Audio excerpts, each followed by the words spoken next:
Welcome to our YouTube channel invest money. Friends, mutual fund plan के अंदर हमें एक ऑप्शन मिलता है SWP का।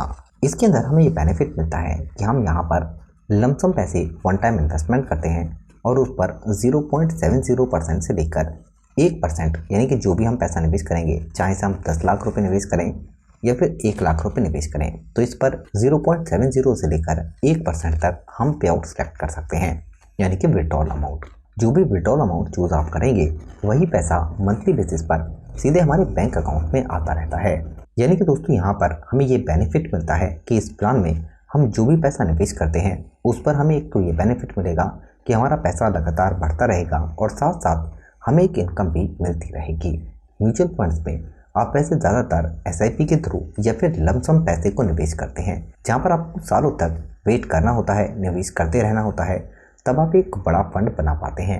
लेकिन अगर आप म्यूचुअल फंड्स में निवेश करके मंथली इनकम स्टार्ट करते हैं तो SWP का आपको एक बेहतरीन ऑप्शन भी मिल जाता है। वैसे म्यूचुअल फंड प्लान के अंदर आपको 4,500 से ज़्यादा स्कीम मिलती हैं जिनमें आप निवेश कर सकते हैं।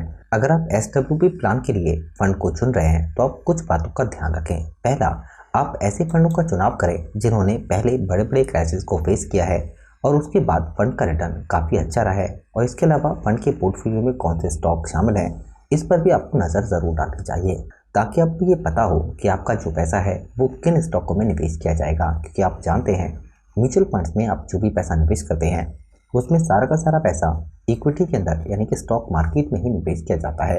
और यहाँ पर आपको अलग अलग कैटेगरी के मिल जाते हैं, चाहे से हम उसमें स्मॉल कैप की बात कर लें, मिड कैप या फिर लार्ज कैप की। डेट फंड की बात करते हैं तो वहाँ पर रिटर्न कम होता है, लेकिन यहाँ पर हम बात कर रहे हैं SWP के लिए बेहतरीन प्लान की। तो हम आपके लिए एक मिराई एसेट का बेहतरीन फंड लेकर आए हैं जो large and mid cap category का फंड है। अगर हम रिटर्न की बात करते हैं तो अब तक इस फंड ने जो रिटर्न है वो दिया है 23.28% का। 3 ईयर में फंड का रिटर्न 19.97%, लास्ट 1 ईयर में फंड ने रिटर्न दिया है 40%, जबकि 6 मंथ में फंड का रिटर्न 18.74% है। लेकिन दोस्तों, इस प्लान में अगर आपको रिटर्न ज़्यादा नहीं कम मिलता है, यानी कि सिर्फ 19% का, जबकि अब तक रिटर्न फंड का 23% है, और यहाँ पर आप इनकम स्टार्ट करना चाहते हैं 16,000 यानी कि 16,000 की, तो इसके लिए आप लमसम निवेश कर सकते हैं 16 लाख रुपए। इसका 1% 16,000 हो जाता है। इतना आप निवेश करते हैं, 19% का रिटर्न अगर आपको मिलता है और 7 साल तक अगर आप इस SWP प्लान में पैसे को निवेश करते हैं तो यहाँ पर आपको कुल विड्रॉल अमाउंट मिलेगा 13,44,000 रुपये, जबकि आपकी 16 लाख की वैल्यू भी बढ़कर 27,99,000 यानी कि लगभग 28 लाख रुपए तक हो जाएगी। लेकिन दोस्तों, अगर आप 14 साल तक इस प्लान में पैसे को निवेश करते हैं तो यहाँ पर 16 लाख रुपए की वैल्यू बढ़कर 68,54,000 रुपये, जबकि 16,000 मंथली के हिसाब से आपको लगभग 26,28,000 रुपये का विड्रॉल अमाउंट मिल चुका होगा। लेकिन 21 साल तक अगर आप इस पैसे को निवेश कर देते हैं तो यहाँ पर 16,000 मंथली के हिसाब से आपको जो इनकम होगी वो 40,32,000 की मिलेगी, जबकि 16 लाख की वैल्यू बढ़कर 2,05,00,000 रुपए। लेकिन दोस्तों, 30 साल में यहाँ पर आपको ज़बरदस्त बेनिफिट मिलेगा। 16 लाख रुपए की वैल्यू बढ़कर 9,42,00,000 रुपए, जबकि 16,000 मंथली के हिसाब से आपको 57,60,000 रुपये का कुल विड्रॉल अमाउंट मिल चुका होगा।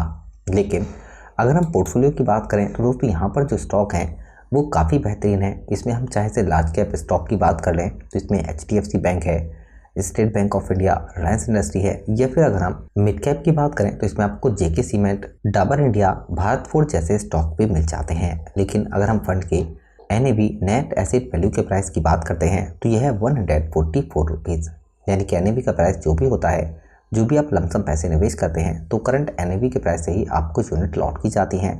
33,295 करोड़ रुपये का फंड का AUM है। एसेट के हिसाब से रैंक है 14 नंबर पर। यहाँ पर 500 रुपये मिनिमम विड्रॉल से आप निवेश कर सकते हैं। जबकि अगर हम फंड के खर्चे एक्सपेंस रेशियो की बात करते हैं तो दोस्तों, ये भी कैटेगरी के हिसाब से फंड का खर्चा काफ़ी कम है, 0.62% का। जबकि यहाँ पर पोर्टफोलियो को डिवर्सिफाई किया गया है अलग अलग सेक्टरों में। सबसे ज़्यादा पैसा फाइनेंशियल सेक्टर के अंदर निवेश किया गया है, लगभग 28%। इसके अलावा सर्विसेज, एनर्जी, कंस्ट्रक्शन और हेल्थ केयर सेक्टर के अंदर अलग अलग परसेंटेज में पैसे को निवेश किया गया है। जबकि अगर हम फंड मैनेजमेंट टीम की बात करते हैं तो फंड को नीलेश सुराना और अंकित जैन मैनेज कर रहे हैं। मेरे एसेट अगर म्यूचुअल फंड AMC की बात करते हैं तो लगभग 1,62,000 करोड़ रुपए से ज़्यादा का AUM है इस म्यूचुअल फंड हाउस का। एसेट के हिसाब से रैंक है 13 नंबर पर। फंड हाउस 2007 में स्टार्ट हुआ था। तो दोस्तों इस म्यूचुअल फंड प्लान के अंदर अगर आप लमसम पैसे निवेश करते हैं तो एक मंथली इनकम भी स्टार्ट कर सकते हैं और आप अपने पैसे को भी कई गुना तक बढ़ा सकते हैं। म्यूचुअल फंड में अगर हम रिस्क की बात करते हैं तो SWP में आपके पैसे पर रिस्क SIP और लमसम के मुकाबले ज़्यादा होता है, क्योंकि यहाँ पर आप हर महीने एक पे आउट ले रहे हैं। अगर मानते हैं कि किसी महीने के अंदर आपको रिटर्न मिलता है कम, यानी कि 12-13% और आपने पे आउट सेलेक्ट किया है ज़्यादा और आपने रिटर्न एक्सपेक्ट किया है 16-17% का, तो यहाँ पर दोस्तों आपके पैसे पर शॉर्ट टर्म में जो लमसम है उस पर लॉस भी देखने के लिए मिल सकता है। इसलिए आप जब भी निवेश करते हैं तो आप अपने जोखिम को ज़रूर चेक कर लें और ये ज़रूर चेक करें कि आप कितने पैसा निवेश करके कितना रिस्क ले सकते हैं। ये वीडियो आपके एजुकेशन पर्पज़ के लिए है। वीडियो से रिलेटेड कोई क्वेश्चन होता है तो आप हमें ज़रूर बताइए। अपने फ्रेंड्स के साथ वीडियो को शेयर करें और चैनल को भी सब्सक्राइब ज़रूर कर लें। Thank you for watching.